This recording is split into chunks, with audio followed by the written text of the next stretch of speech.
কক্সবাজার শহরের কলাতলিতে গ্যাস পাম্পের আগুন এখনো নিয়ন্ত্রণে আনা যায়নি। রাত 10:30টা থেকে কাজ করছে ফায়ার সার্ভিস। ইতোমধ্যে পেট্রোল পাম্পের আশপাশের অন্তত 20টি স্থাপনা পুড়েছে। গ্যাসের গন্ধ ছড়িয়ে পড়েছে আশপাশের কয়েক কিলোমিটার এলাকায়। অপরদিকে অগ্নিকাণ্ডস্থলে উৎসুক জনতার ভিড় ঠেকাতে চেষ্টা করছে সেনাবাহিনী। এ বিষয়ে বিস্তারিত জানাতে ঘটনাস্থল থেকে সরাসরি যুক্ত হচ্ছেন মন্তোষ বেদজ্ঞ। মন্তোষ, জানাবেন কি বলছে ফায়ার সার্ভিস, কতক্ষণ লাগতে পারে আগুন নিয়ন্ত্রণে আসতে?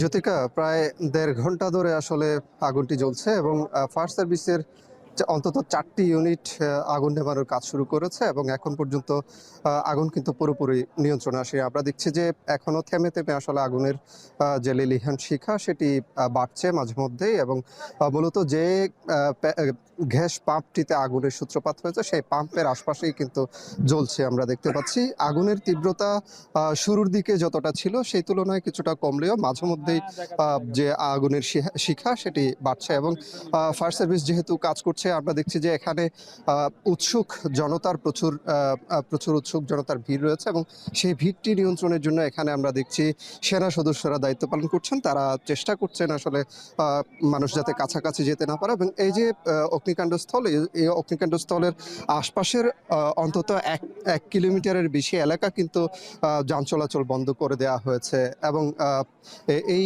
এলাকায় আশপাশে দীর্ঘ সময় ধরে আসলে গ্যাসের যে দুর্গন্ধ, এটি আসলে এলপিজি গ্যাসের একটি পাম্প এবং অতি সম্প্রতি এই পাম্পটি করা হয়েছে বলে আমরা স্থানীয় সূত্রে জানতে পেরেছি এবং এখন পর্যন্ত স্থানীয় সূত্রের যে খবর, স্থানীয় লোকজন যে কথাটি বলছেন, অন্তত 4 জন এই ঘটনায় আহত হয়েছে এবং একজন ফায়ার সার্ভিসের কর্মী অগ্নি নির্বাপন করতে গিয়ে আসলে অসুস্থ হয়েছেন বলে আমরা জানতে পেরেছি এবং যে 4 জন অগ্নিদগ্ধ সহ যে 4 জন আহত হয়েছেন তাদেরকে কক্সবাজার সদর হাসপাতালে নিয়ে যাওয়া হয়েছে চিকিৎসার জন্য এবং এখন পর্যন্ত আগুন নিয়ন্ত্রণের যে তৎপরতা সেটি চলছে। মূলত কক্সবাজার শহরের যে প্রাণকেন্দ্র হোটেল মোটেল জোন, এই হোটেল মোটেল জোন থেকে কিছুটা দূরে কলাতলির যে আদর্শ গ্রাম সংলগ্ন এলাকা, এই এলাকাটিতে পেট্রোল পাম্পের অবস্থান এবং জনবসতি কিছুটা পেছনেই আসলে ব্যাপক জনবসতি রয়েছে। এখন পর্যন্ত সেই জনবসতির কয়েকটি ঘরে আগুন ছড়িয়েছে বলে আমরা জানতে পেরেছি, তবে এখন পর্যন্ত ব্যাপক হারে